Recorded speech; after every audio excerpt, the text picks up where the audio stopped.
সিলেট বিভাগে বন্যা পরিস্থিতির উন্নতি হলেও এখনো কয়েকটি নদীর পানি বিপদসীমার উপরে থাকায় এখনো পানিবন্দী লাখ লাখ মানুষ।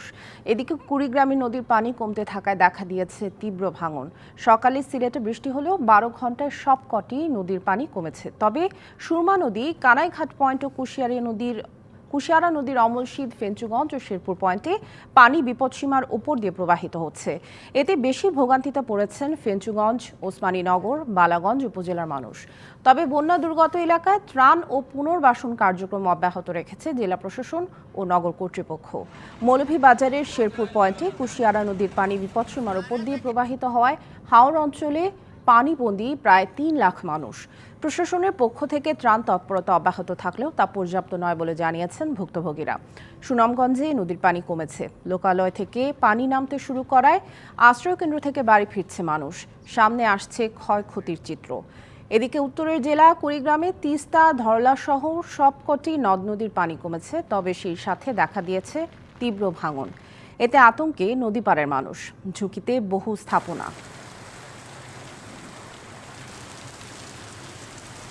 একটি মানুষ আমাদের এই সিটি কর্পোরেশন এলাকায় অভুক্ত থাকবে না। আমরা বন্যার্ত মানুষের পাশে মাননীয় প্রধানমন্ত্রীর নির্দেশক্রমে আমরা সিটি কর্পোরেশনের আমাদের সমস্ত কাউন্সিলররা আমরা পাশে থাকবো, তাদেরকে যা যা করার দরকার আমরা থাকবো।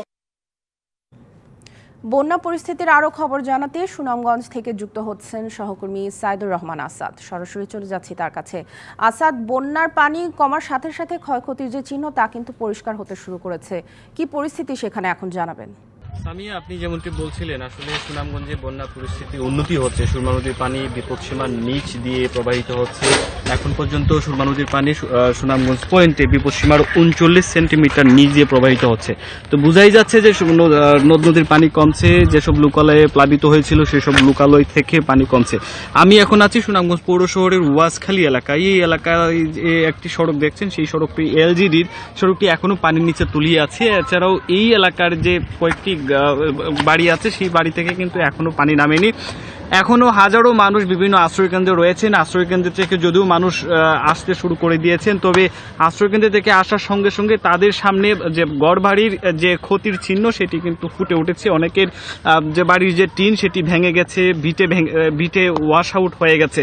এছাড়াও এলজিডি জানিয়েছে তাদের আওতাধীন প্রায় 120 কিলোমিটার সড়ক ক্ষতিগ্রস্ত হয়েছে। এছাড়াও সড়ক ও জনপথের 10 কিলোমিটার সড়ক ক্ষতিগ্রস্ত হয়েছেন। এছাড়াও কৃষি বিভাগের প্রায় 15 কোটি টাকার ফসলের ক্ষতি হয়েছে বলে আমাদেরকে জানিয়েছে কৃষি অধিদপ্তর। সামিয়া, এখন পর্যন্ত সুনামগঞ্জের যে আবহাওয়া সেটি ভালো। আজ সকাল থেকে বৃষ্টি শুরু হয়ে দিয়েছে, সেটি মৌসুমি বৃষ্টি বা সেটি স্বাভাবিক। তবে যেরকম পানি কমছে এই রকম যদি অব্যাহত থাকে তাহলে বন্যার যে পরিস্থিতি সেটি আরও উন্নতি হবে ধীরে ধীরে। তবে প্রশাসনের পক্ষ থেকে আমরা জানতে পেরেছি ইতিমধ্যেই 3.5 লাখ বিশুদ্ধকরণ ট্যাবলেট বিতরণ করা হয়েছে, খাবার বিতরণ করা হয়েছে, শুকনো খাবার বিতরণ করা হয়েছে এবং যারা এখনো আশ্রয়কেন্দ্রে আছেন তাদেরকে পর্যাপ্ত পরিমাণের খাদ্য সহায়তা পৌঁছানোর চেষ্টা করা হচ্ছে। তো এই ছিল সামিয়া সুনামগঞ্জের বন্যা পরিস্থিতি। আশা করা যাচ্ছে এরকম যদি আবহাওয়া অনুকূলে থাকে এবং বৃষ্টিপাত যদি কম হয় তাহলে দ্রুত সুনামগঞ্জের যে বন্যা পরিস্থিতি সেটি উন্নতি হবে এবং ক্ষতিগ্রস্ত মানুষরা সবাই আশ্রয়কেন্দ্র থেকে দ্রুত তাদের ঘর বাড়িতে ফিরতে পারবেন। সামিয়া। আসাদ, ধন্যবাদ আপনাকে।